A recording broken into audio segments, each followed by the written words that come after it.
السلام عليكم ورحمة الله وبركاته. في الفيديو بتاعنا السابق احنا كنا اتكلمنا عن شركة جيروم ان هي عملت حركة مختلفة شوية في السماعات بتاعتها. نفس السماعات القديمة بتاعتها جات نزلتها في سنة 2023 لكن عملت بعض التحسينات فيها. النهارده حابب ان انا اكلمكم عن سماعة علشان تقدر تحكم بنفسك هل السماعة فيها تطور ولا لا، وتقدر تشوف برضو ونعمل تيست للمايك نفسه نشوف هل في تطور او المايك بقى احسن ولا لا. ان شاء الله في فيديو النهارده هنتكلم عن سماعه من شركه جيروم بتيجي بموديل T03S برو او الاختصار بتاعها البرو. هي نفس السماعات نفس الشكل مفيش اي اختلاف لكن بعض التحسينات، ده اللي احنا هنعرفه من خلال الفيديو. تابعوا معانا الفيديو للاخر.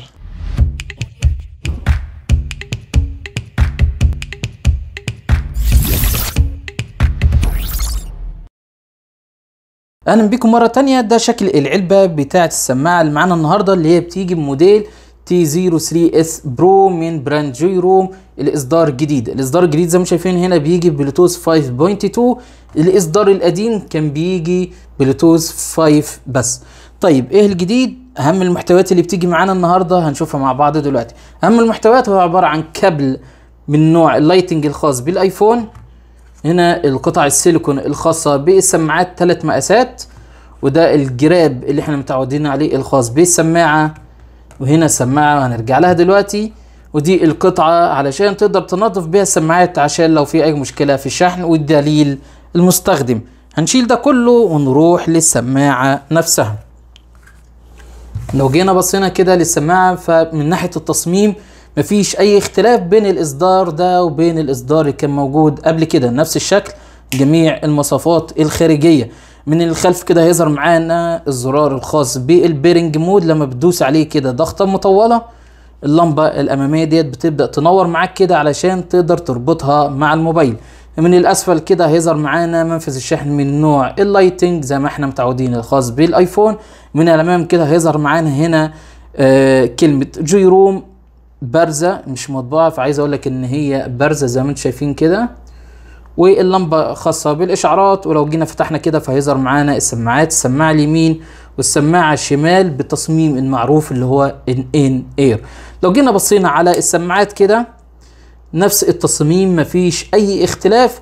من تحت كده هيظهر معانا هنا المايك من الخلف ومكان الشحن، ومن الامام كده هيظهر معانا هنا السنسور الخاص بالتشغيل التلقائي، يعني لما توصل السماعه في ودنك او تلبسها هتلاقي الميديا تشتغل، اول ما بتشيلها من ودنك هتلاقي الميديا بتقف بشكل تلقائي.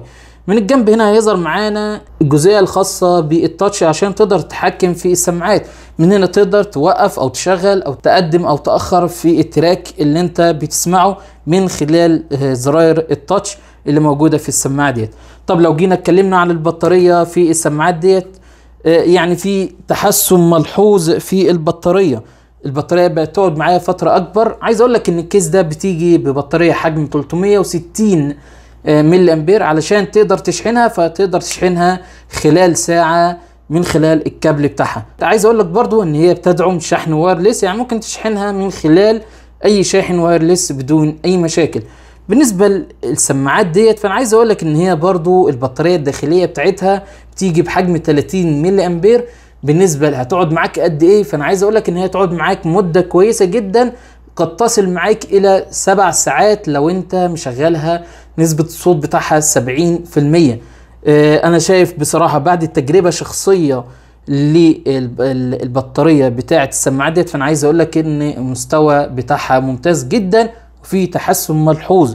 طيب لو جينا اتكلمنا عن تقييم السماعات ديت من حيث الميديا، بصراحه يا جماعه زي ما احنا كنا متعودين على طول في سماعات جيروم ان الصوت بتاعها بيكون كويس لكن المايك بتاعها بيكون الى حد ما سيء او نقدر نقول مقبول. اللي فاجئني في السماعات ديت ان في تحسن كبير جدا جدا في الصوت بتاعها والعزل بتاعها. اللي عايز اقوله لك ان الصوت في السماعات ديت فهو ممتاز جدا، البيس بتاعها قوي، النقاء بتاعها ممتاز، تسمع كل حاجه والتفاصيل بتكون باينه بطريقه كبيره جدا. بجانب عايز اقول لك ان الصوت بتاعها عالي جدا، انت مش هتقدر تجيب مستوى 100% لان الصوت بتاعها عالي، لكن عالي برضو بجوده صوت ممتازه.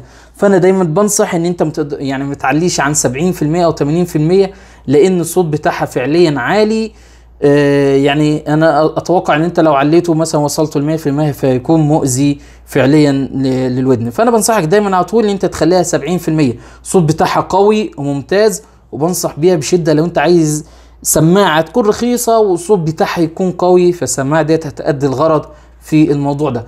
بخصوص المايك هنروح دلوقتي ونسمع تيست للمايك بتاع السماعه ديت عشان نقدر نحكم، وانت تحكم بنفسك هل المايك ده هيكون مناسب معاك ولا لا.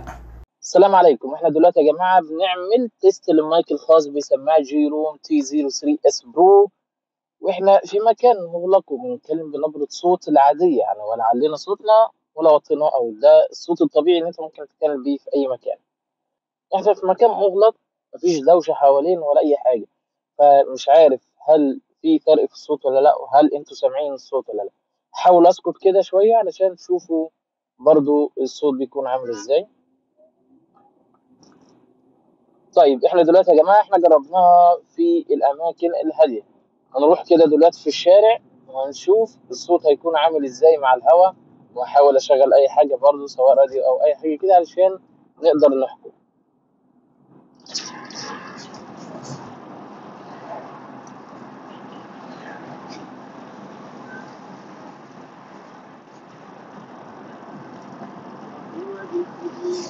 طيب دلوقتي يا جماعه احنا في مكان مفتوح، فيه هواء، فيه دوشه حوالينا، فيه صوت عربيات، بجانب ان الراديو شغال برضه.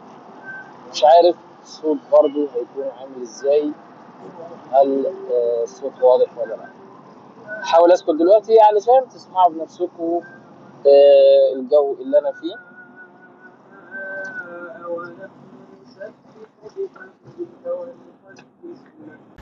بس كده يا جماعه احنا وصلنا لنهايه الفيديو، اتمنى يكون الفيديو عجبكم. انتظرونا ان شاء الله في الفيديوهات اللي جايه، هنعمل لكم مراجعه لباقي السماعات وباقي الاصدارات الخاصه من شركه جيروم. اتمنى يكون الفيديو عجبكم، ولو عندكم اي استفسارات فضيفوا لنا تحت في التعليقات وان شاء الله هنرد عليكم باقرب وقت ممكن. ما تنسوش تشتركوا في قناتنا على اليوتيوب لو انت مهتم بالتقنيه، وتابعنا على الفيسبوك والانستجرام. والسلام عليكم ورحمه الله وبركاته.